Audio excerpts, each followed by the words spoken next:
It started with me just hating inefficiencies I saw on our team. We had our CRM, we had a phone system, we had a task management system, we had Google Drive, we had this, we had that. And an easy example is pictures from the seller were stuck in our phone system. Sometimes our manual workflows would work right and they would download them one at a time, then put them somewhere. Sometimes they wouldn't. But then we end up later on, we flipped it, and Amy is our realtor, would say, okay, here's the forms you have to fill out. How's the roof? Shit, I don't remember. How am I going to find that out? Okay, I have to go through transcripts. I have to go through notes in multiple systems because we may have found out when we were in the rehab how old it was. We may have found out here. We may have found out there. And I hated wasting my time. I hated seeing my team waste their time. And it really drove me nuts when somebody would, not put street in an address somewhere, but they put it over here. And then we try to have Zapier pull something and nothing matches up. It killed me. And so I just started making tools to help ourselves run more efficiently, to pull those together. And I decided I was going to make something that we were only going to use internally.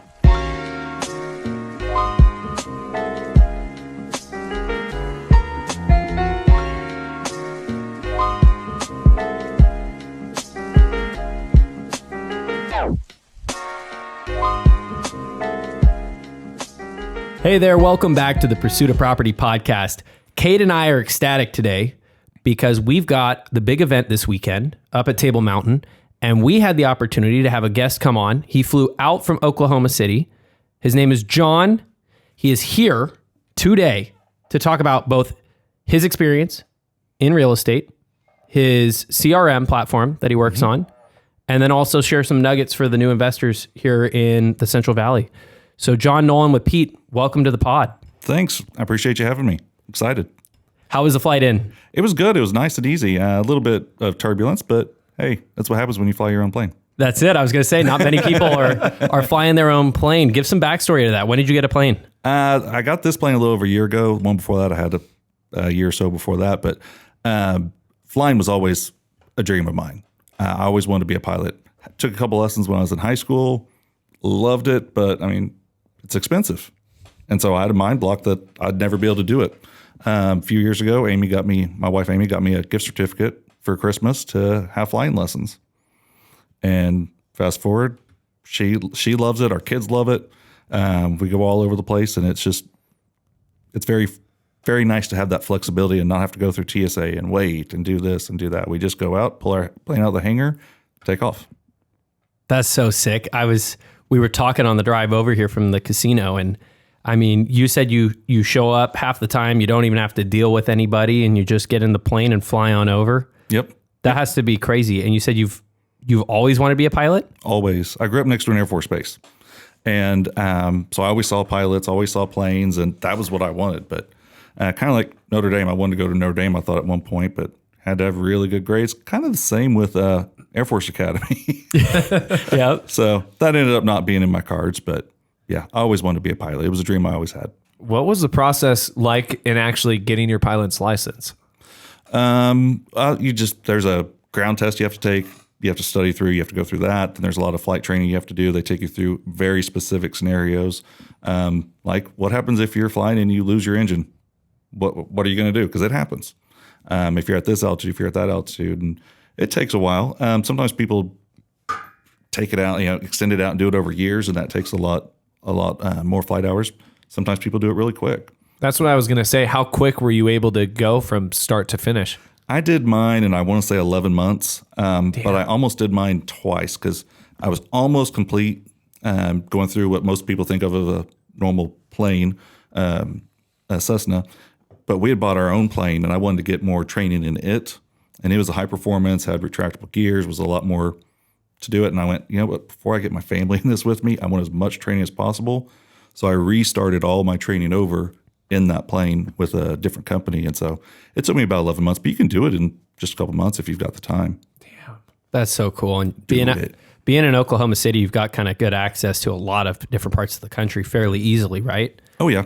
Yeah, we're very, very central. I've flown up as far as in the U.S., flew up to Teterboro, which is next to Manhattan and on the New Jersey side. Long story, I'll make it short. We flew up, landed. My sister and brother-in-law who live up there picked us up, took us to Broadway, took Amy to a Broadway show for our anniversary. Sister, brother-in-law picked us back up, took us back to Teterboro. We flew out. Wow. I mean, never in my life imagined I'd be able to do something like that. Wow. I just got chills. I saw that. That's so sick. I think that's it's not necessarily in my cards, but the idea of seeing somebody who like wants to be a pilot, does it, and then you can take your wife to Broadway and just on your own. It's like you took an Uber almost. Yeah. Not same level, but Yeah. Well, and the cool thing about us is Amy loves it just as much as I do. That's awesome. And a lot of wives are like, no, I'm never getting in that plane with you. Never happening. They'll like if one goes in the plane, then the other one will fly commercial so that they're not in the plane together. No, she's with me. The day I got my certificate, she was out there with me that day. that's so cool. Dude, so always wanted to be a pilot. You mentioned in high school, you did a little bit here and there. You got exposed to it some more. Then you mentioned wanting to go to Notre Dame, potentially out of high school. What did life look like getting out of high school for you? Oh, good question. Senior in high school, I decided I didn't want to go to college. You know, my mom was the first person in her family to ever go to college, much less graduate. She was a teacher for before when I was young. So that's what I was supposed to do. Decided, nope, I'm not going to do it. They harped. Eventually I said, fine, I'm from Oklahoma. Dad, you like OU? I'll go to Oklahoma State. Just to piss you off. So got out, graduated high school, went to Oklahoma State, and had way too much fun. Way too much fun. A semester and a half in, I was going to fail all my classes, so I left, joined the Marine Corps, spent just shy of 5 years in the Marine Corps at that point. And at what time frame is this when you got out of the Marine Corps?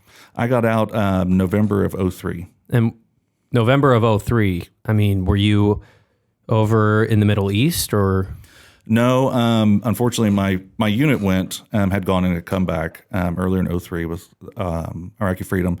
I was a few months post-op on shoulder surgery, and I wasn't allowed to go. It was a tough time for me, but I was out in the end of 03. And then I ended up going overseas later as a civilian, contracted from 04 to 06.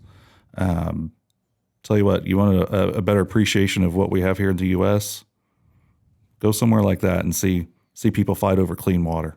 And you get into 06, I mean, what was it that got you out of that world? Amy, my wife, Amy.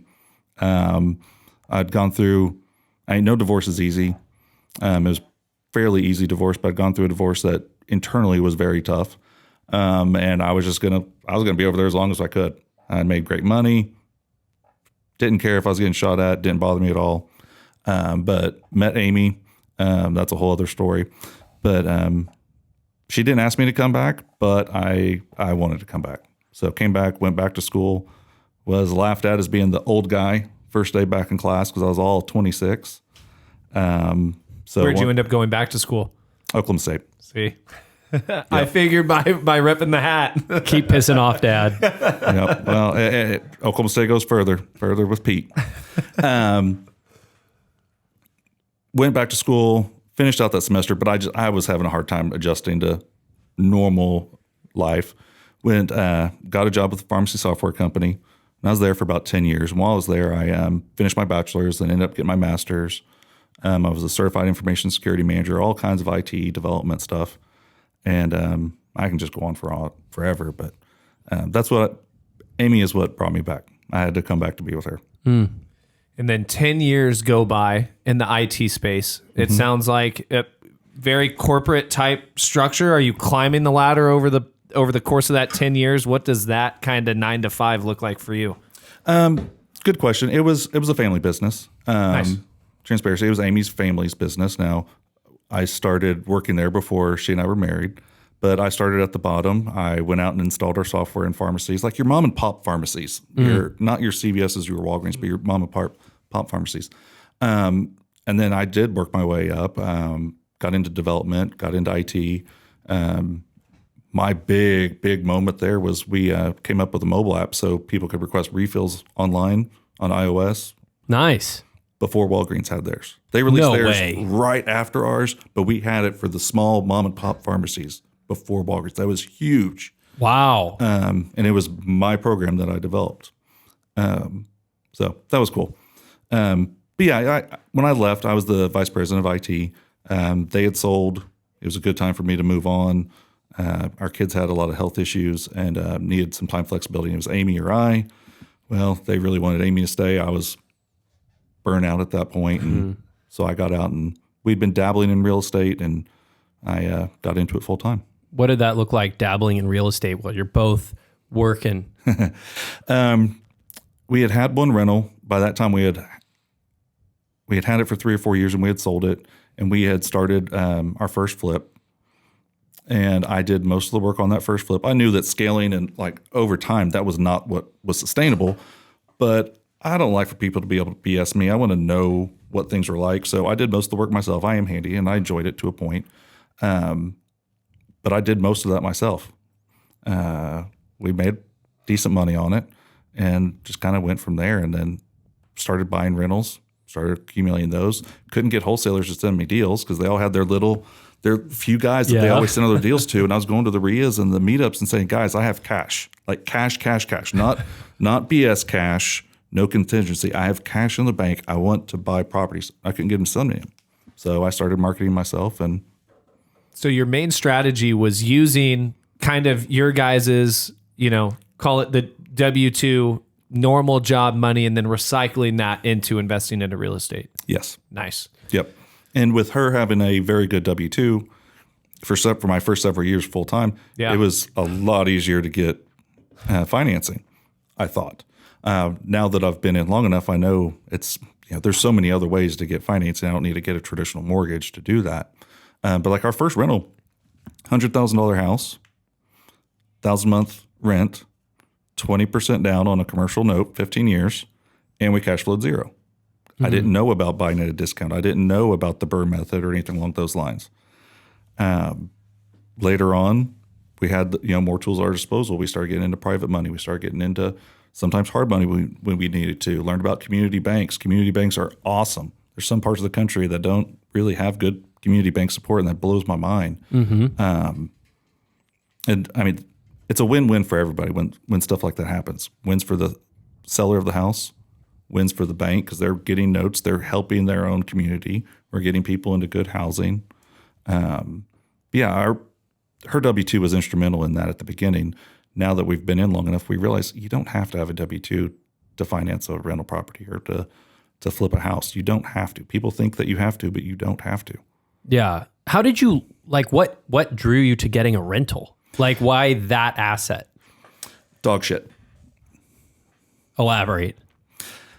My parents had 2 rentals when I was growing up. They just kind of stumbled onto them, circumstances. And one of them, I was 17. People had been in it a long time, number of years. They moved out, and they didn't let their German Shepherds out very often. So wood floors, dog shit, 17-year-old son, go clean it. Oh, you meant actual dog shit. Yes, literal dog shit. You said dog shit, and I was like, maybe you just got bullshitted by somebody, but you meant Literal dog shit. Yep. Wow. So I'm 17. I'm spending this time bleaching the floors, doing all this stuff. And my parents aren't happy about it. I mean, there's no doubt about that, but they're not pissed. And I was like, why are y'all not more upset about this? I mean, they wrecked this house. This used to be our house. And they're like, well, we're not happy about it by any means, but they already paid off the mortgage. Wait, what? So this is like free money from now on? My parents don't remember this conversation. I remember it plain as day. And they're like, well, not really, but I mean, kind of. And that just put the seed in my mind. So that first rental that we had to put 20% down. We had saved. We had money sitting in a savings account earning 1% or less. I don't remember. Yeah.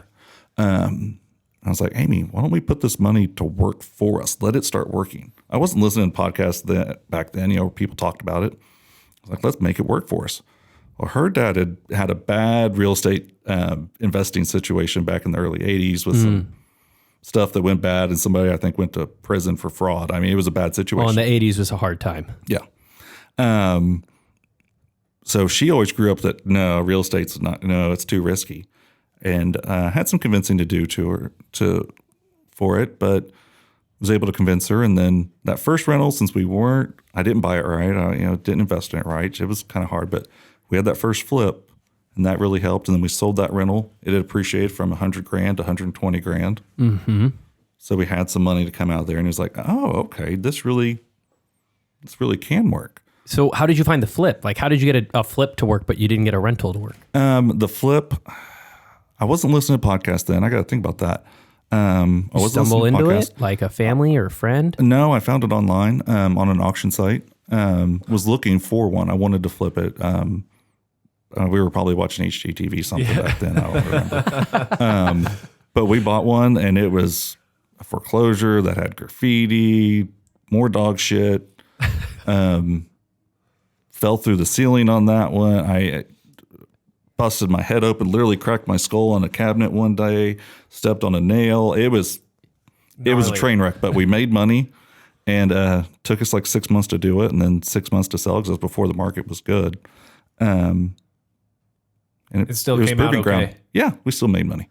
What would you attribute to? Because it sounds like it kind of at this point, right? You stumble on that first flip, you stumble on this first rental, you kind of get those dialed in, you turn around, you sell the rental, you close on your flip, you got some cash going in. What do you attribute that first level up or kind of that shift into, okay, hey, this is kind of like a cool little hobby we're doing, but now let's double down and make this thing legit. What did that transition look like? It was a couple things. Credit to Bigger Pockets. I started listening to Bigger Pockets a lot back at that time. Read Rich Dad, Poor Dad, and those were a huge catalyst. On the flip side, with our kids and their medical issues, for quite a while, we had to fly up to New York City for healthcare for one of our daughters. That's where her surgeon was. She had an open wound on her back for over 2 years after spinal cord surgery, had a total of 7 surgeries. And W-2, when my in-laws still owned the company, because it was a family company, they worked with us. They were great. But once they sold, that wasn't going to be able to happen anymore. As you can imagine, with a young kid going through stuff like that, she had a lot of, I don't want to say psychological problems. That makes it sound bad. But she needed to talk to somebody. It took a mental toll. Yeah, she needed to talk to somebody. So had to take her to that. Our other kids have some medical issues. And I needed that flexibility. I tried taking a job as a consultant for information security. It was great. I had unlimited PTO, which just meant do your work before you take off. And we found that I was taking care of the appointments with the kids and looking at real estate, trying to find rentals, trying to find flips during the day, and then working at night or not working for a few days. Then at one point I had to work for 50 hours straight to get a project out because I'd kind of kicked the can down the road. Yeah. Kids had some more health issues come up, and I really had to step out to do that because Amy's job was really, really good at that point. When they first sold, the new company wanted her basically there from 7 a.m. to 9 p.m. every day. And we knew it wouldn't last either because it was PE, and eventually they start pulling stuff in. But I needed that flexibility. We needed that flexibility. It wasn't I. We needed that flexibility, and real estate gave us that ability. So what time frame did you move over full time to take over and just do real estate? That would have been in 2016, beginning of 2016. Okay. Yeah. And what did that first 6 months feel like? Scary. Yeah. It was very scary. We bought into a franchise system initially. I don't think I've ever told y'all that. Just because I didn't know how to get things going. What is that like, buying into a franchise system? There's some good and some bad. It's delivered as a business in a box. And there's some benefits to that. You just write a check and marketing's done for you. Well, there's good and bad there when they're making money on the marketing that they're selling you. Didn't have a lot of, there was a community, but nothing like what I found is outside of a franchise system. So it got us going, got us moving, but we tried to sell our franchise a few years later. and go our own route. We couldn't even sell it. So we ended up having to pay to close it. In that transition from going in this franchise, when you're having it, like at this point, how many projects are you working on? Are you still working in projects yourself, cracking your head open on cabinets and stepping on nails? Like, what does your day-to-day look like when you're in that, when you take ownership of that franchise and walk that out? Great question. When I first started franchise, it was just me. And then I want to say 7-8 months later, I hired somebody to kind of help with back office stuff and take those lead calls because I hate answering the phone. And then a year or so later, hired another buyer, hired another acquisitions person, and just started kind of growing it. I don't remember when we left. I don't remember how big our team was, but I wasn't actively buying anymore. I was working on what I like of the operations side and the kind of troubleshooting side, the figuring out the problems, getting that stuff solved. I'm good going and talking to people, but it's not my passion. Right. And so you guys closed down that franchise. At that point, my guess is you guys have this fairly dialed in. Yeah. I mean, what did dialed in look like for you guys in terms of your deal flow maybe, or just like the comfortability of life? What did that kind of like look and feel like when you took that leap? Our deal flow, ironically, when we closed our franchise was April 30th of 2000. 2020. Sorry, 2020. Yes, thank you. We didn't go back in time. So COVID, right when everybody was freaking out and our deal flow with the franchise just dropped. But before that, we were doing 5, 6, 7 deals a month, spending upwards of $20K a month on advertising. And it was stressful at first because we couldn't start marketing our new company until we had that franchise closed. Otherwise, there were going to be conflicts and they could come back and sue me. And I 100% believe they would have. So our deal flow started real slow. We started using mail. We started hitting those things, started getting the phone ringing, tried doing some outbound. It's not my skill set. I'm not a people person, so that wasn't the best for me. I joined a mastermind, and that mastermind was very instrumental in us being able to make that transition because I knew nothing about marketing. At that point in time, and I've changed my tune, but in that point in time, I was kind of anti-mentor coach. Just had an incorrect stereotype in my mind, I guess the best way to put it. And so being around those people and being able to talk to them, how do I do this? How do I do that? That helped a bunch. We scaled up in 2022. We were doing 20 deals-ish a month, sometimes up to almost to 30. And holy cow.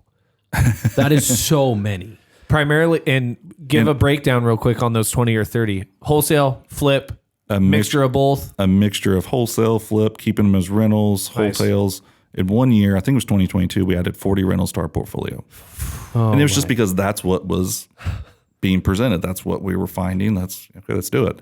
I had a hard time. I've always had a hard time wholesaling something that I can take a little bit more risk and turn it into a rental or flip it myself. I've always just had a mind block on that. We had a good sized team and we had our own construction crews, and I hated going to work. And Amy too, she hated it. It wasn't us. So we got caught in the let's do bigger, let's do more, let's do bigger, let's do more. And we've since scaled it back. We have a smaller team, 6 or 7 of us. We do 4, 5, 6 deals a month. The last year or so, most of them have been wholesales or flips. A few wholesales here and there if our crews are backed up, but we found that happy medium for us.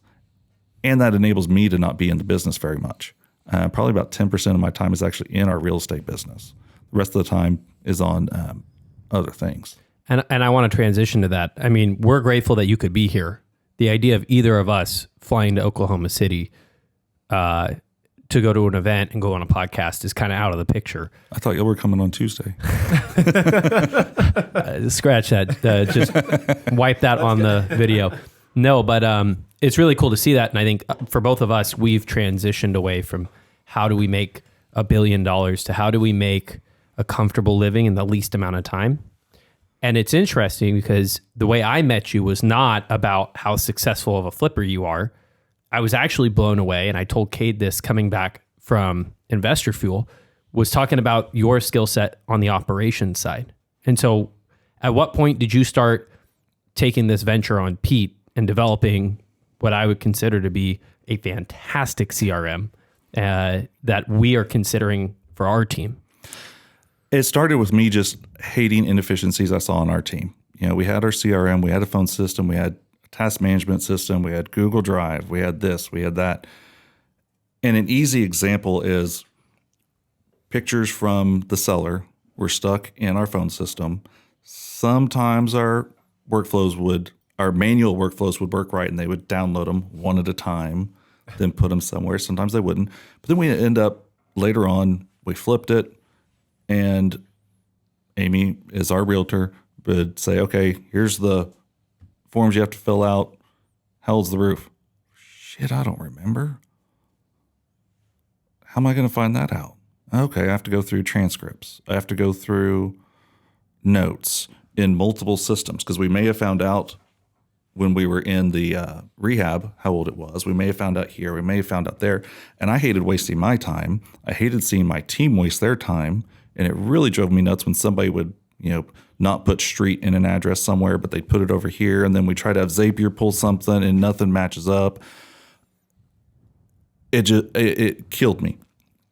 And so I just started making tools to help ourselves run more efficiently, to pull those together. And I decided I was going to make something that we were only going to use internally. Amy very quickly was like, hey, you should consider doing this for other people. There's a need for it. And I was like, no, I don't want to.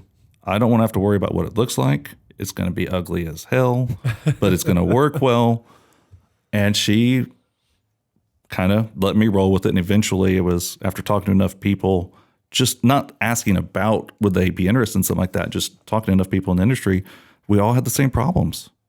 We had people spending a lot of time every day calculating how many tasks they completed because their CRM is task-based and they have to mark tasks as complete, but there was no way to see the number of tasks. So, oh crap, how did I end up completing this many? Let me go through my phone calls.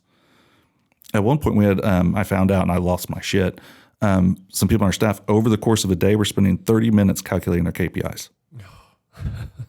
Now, it wasn't all at once. Yeah. I'm like, I'm paying you for this. This is all in software. Why the hell can't I get this out of here? Disconnected systems. We couldn't get it. So eventually decided, all right, fine. I'll put my money where my mouth is. We hired some developers, got a team going, and built Pete up from scratch. We thought about doing a Salesforce or a Podio, but I'm glad you didn't. Yeah.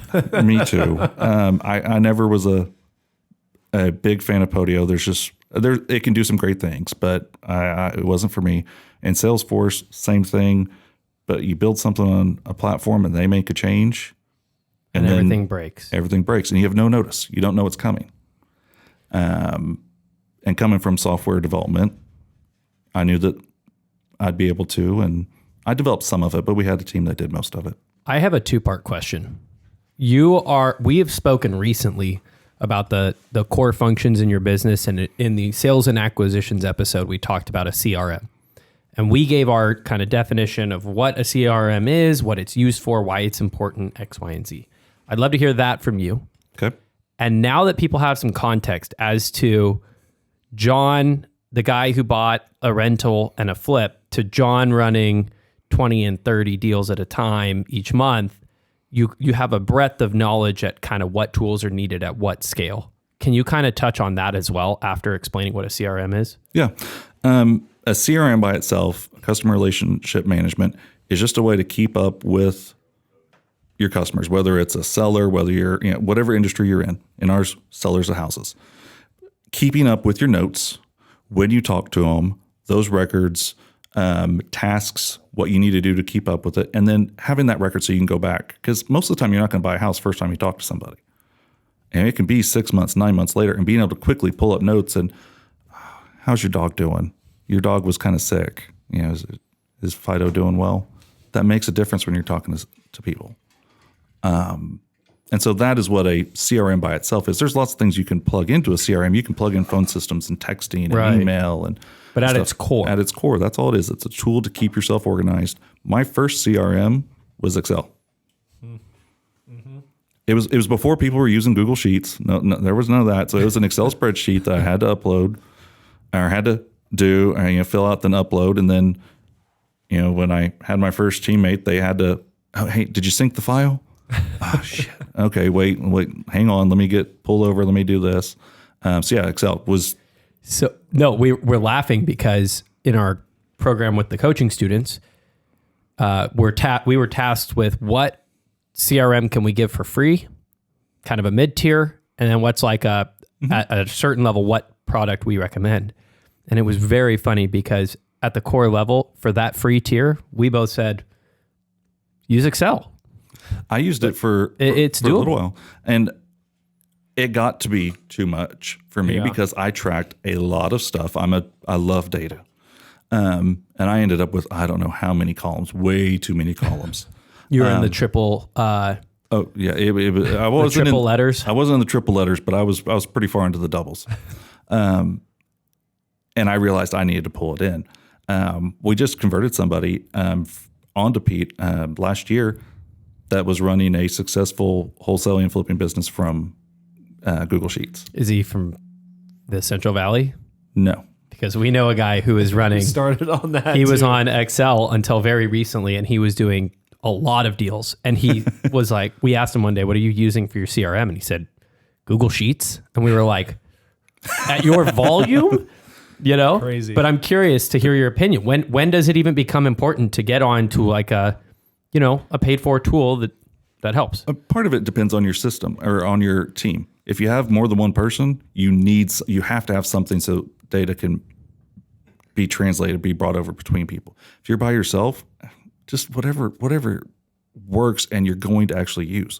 You can have a Ferrari in the car, but if you're up on Big Bear, it's not going to be much of a use for you. You need to have something that's going to work and do the job that you're going to do, and you're going to actually use it. If you're intimidated by it, or if your team is intimidated by it, it's not worth it. Doesn't matter if it's perfect. It's not worth it. So it's really not a scale thing. It's team members. A little bit of both. When you get to a large scale, you definitely need more systems and more automations in place. Yeah. What I want to rewind a little bit and ask is, I can tell you are a textbook integrator, and I can tell you've read probably Rocket Fuel or are familiar with the term integrator. Yep. And everything you're talking about, right? Like, yes, I can talk to people, and I did talk to people, but I absolutely hated it. Like, I'm very similar to you in that regard. That's why our partnership for our rentals work like textbook integrator, textbook visionary, right? But I'm curious, especially for the other people who are listening, right? Because I'd say it's more uncommon to be an integrator in this business that is filled with a lot of more visionary type people, more people who love going out, talking to sellers, and taking care of business. How did you, as an integrator, even start to build up your business to doing 5 deals a month when you're not that primary guy who loves talking to sellers? How do you do that? Interesting observation. Yes, I am a very, very textbook integrator. I also do have a lot of visionary aspects as well. Ironically, Amy is pretty much the same, but she's a little bit higher on the visionary side than integrator side. It's what I had to do. We can all adapt ourselves to different situations if we need to. It's a matter of how much energy is it going to take out of us. Yeah. And I can do it, and I needed to. But as soon as I was able to step out of that role, I stepped out. And there's been times in the business that we've lost team members or whatnot, or somebody's gone, and I've had to step into that, and I do it. But good Lord, at the end of the day, I'm just like, all my energy strained. Yeah.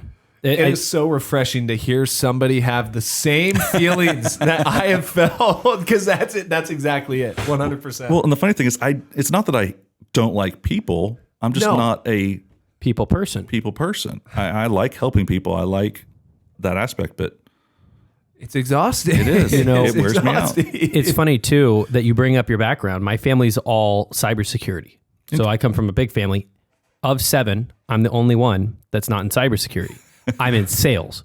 And so when I talk to clients, like, sellers, they always are like, wow, you talk differently than a lot of the salespeople we meet, blah, blah, blah. And I'm like, well, I wasn't around salespeople. I was around engineers. So I always just kind of focus my sales pitch on engineering. Did I solve the problem or not? Right?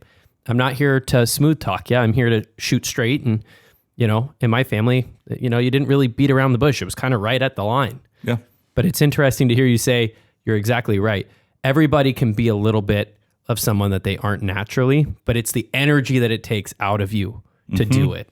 Yep, it sure is. And ironically, my family's not information security, but my parents are accountants.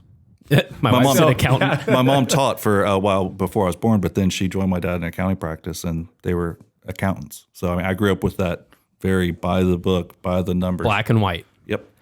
What growth have you seen in yourself and in your business now that it sounds like you are in a place where you're focusing on all that stuff that you love to do and the things that you don't like aren't taking up your time? With growth, I'm also going to say something that I still struggle with, if that's all right. I still struggle with getting out of my focus because I get in the zone and I get focused. And if somebody comes into my office, I look like the biggest jerk in the world to them. I don't mean to, but I get kind of a scowl look, and I'm focused. I'm deep in thought. So that is one of my shortcomings in it. But at the same time, I've grown a lot on being more loose, being more accommodating. Marine Corps is not very soft and gentle and care about everybody's feelings. Real world, you have to do that. So that's been one of the biggest things for me, and also letting go. Because I'm an integrator, I liked things to be done a certain way, and if they're not done that way, there's probably a reason why I want it done this way. So if somebody does it a different way, my mind goes, okay, it worked fine now, but next time the bomb may explode. And so an area that I have grown in is understanding how to communicate with people on that, how to make sure they understand why we're doing things, but then also giving people some latitude to say, I understand why we needed to do that, but in this situation, we had this happen, this happened, this happened. So I went ahead and bunted instead of going for a home run, and trusting them. You have to have a lot of trust in people. Giving them the leeway and the ability to fail. leash to do that and still come back. Yep, and the ability to fail. We limit how far they can fail. Our acquisitions guy can go out and put an offer on a house, sign a contract for $500,000 for a house that I wouldn't give $2 for. Well, we've got a check and balance for that. That's in place. So he can go out and he can fail, and we'll rectify that situation rather quickly. But that's how he'll learn. I just was speaking to two very successful agents who are having kind of a struggle getting a team up and running. They want to do it, but it's hard to let go. And they were like, yeah, it's hard because, they screw things up and blah, blah, blah. And I reminded them, and you're going to laugh because it's the pot calling the kettle black. I reminded them it's okay for them to fail, and you should expect that it will happen time and time and time again. Yep. But the only way they will get to the point that you make the decision, or the same way that you make the decision, is you had to fail a lot.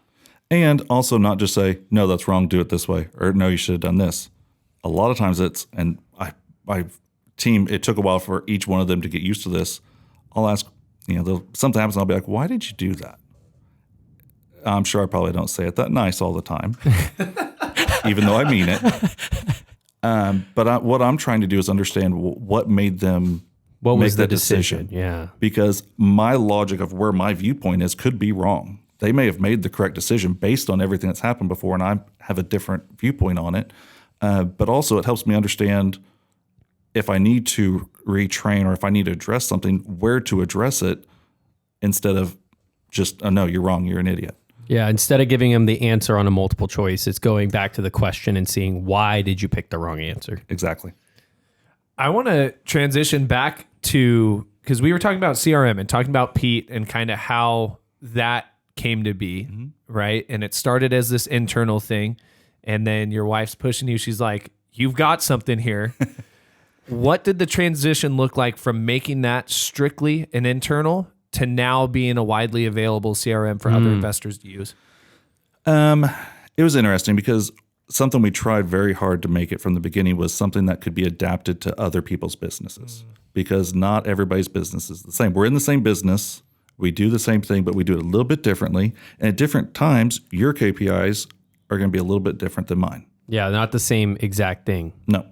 And so, but we also didn't want to get into the quagmire of a Podio or Salesforce where it's completely customizable and Spaghetti code. yeah, and you're going to have to pay $100,000 or $20,000 to a developer to do it for you. No, that's ridiculous. Software should be easy. User experience is huge.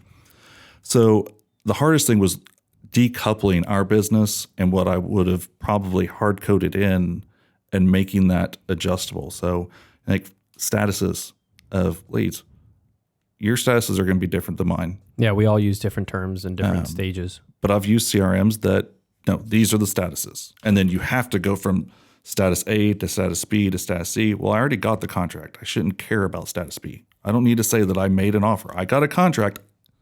It's assumed. It's assumed. But a lot of CRMs don't do that. There may be people who want their team to go through that for whatever reason. Making it so that it can be flexible enough to do that. And when did you guys take it? When did that happen? Taking it from more internal to now being what it is now? It was the actual, after I stopped working on it myself and we hired a development team, it was 2 years from when we started that until we launched. We launched this past fall, and it was 2 years of development until then. Part of that time, we weren't using it. We were using our other tools. Then once it was ready, our team started using it, started being the beta testers, started seeing that. And as when we first started, or we first had our team using it, it was literally just a CRM. Then we added in the phone system. Then we added in the project management and the KPIs and everything else. But it was a 2-year process of development. Wow. You know, coming towards the end of this podcast, I've heard kind of a theme throughout it about you've been a leader for your family, and your wife has been there with you also being a leader. What has it been like now that you've got Pete going, you've got a business at home?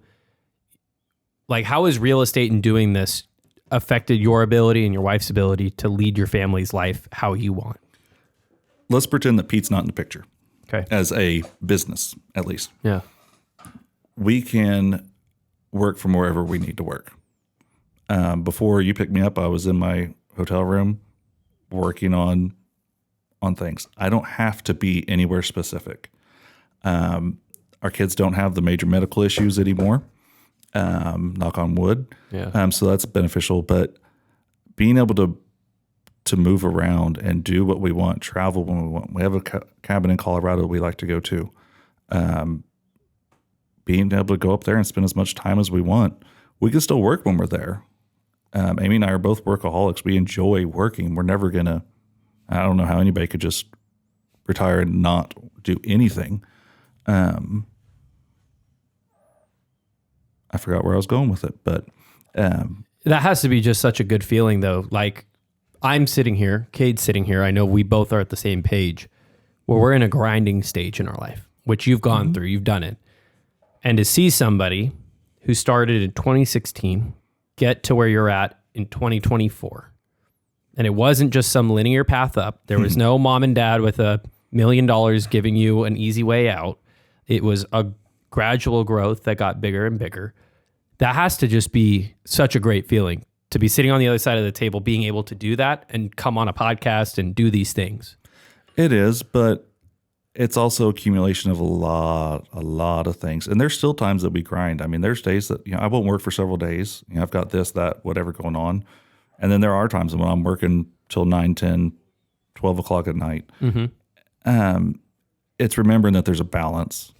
I may be working on a bug or, trying to help somebody on something, and I'm working in the evening and my son comes in and is real excited about whatever he's programmed in Minecraft or whatever.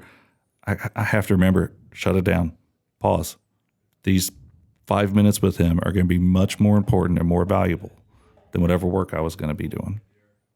That's a good learning lesson.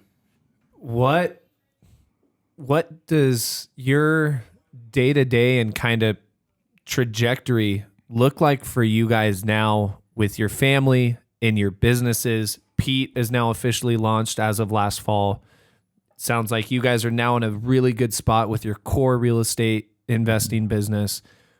what's kind of walk out kind of what the next year looks like, what the priorities are, what the goals are. What does that look like for you guys?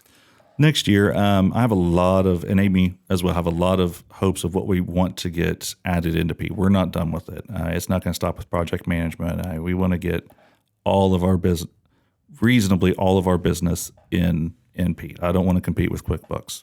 Put that there.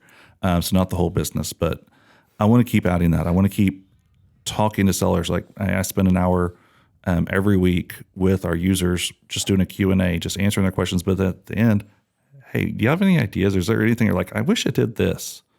Or, hey, I'm kind of thinking about making this change. Would this help y'all at all?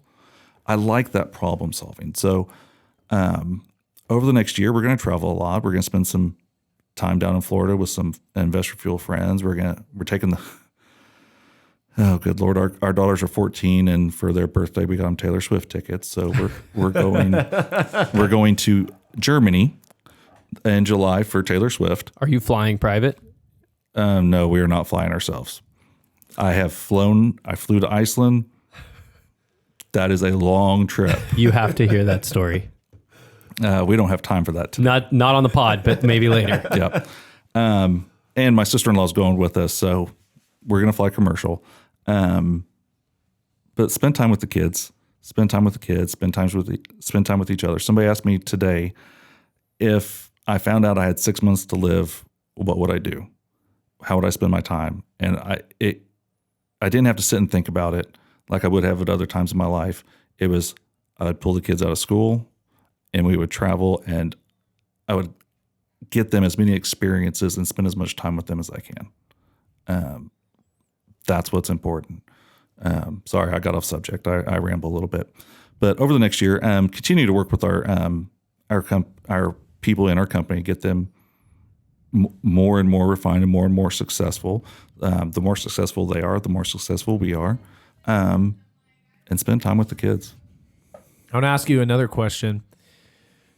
If you had to start over from the ground up, because like Scott said at the beginning, a lot of our audience on the podcast, some have some deals under their belt and they've got momentum and they're kind of moving and grooving, but a lot are brand new and really have no exposure to this industry but want to break into it. If you had to start over from level zero, how would that look like? I'd find a mentor. Find somebody who can show me what to do, show me what not to do, help me avoid some of the mistakes.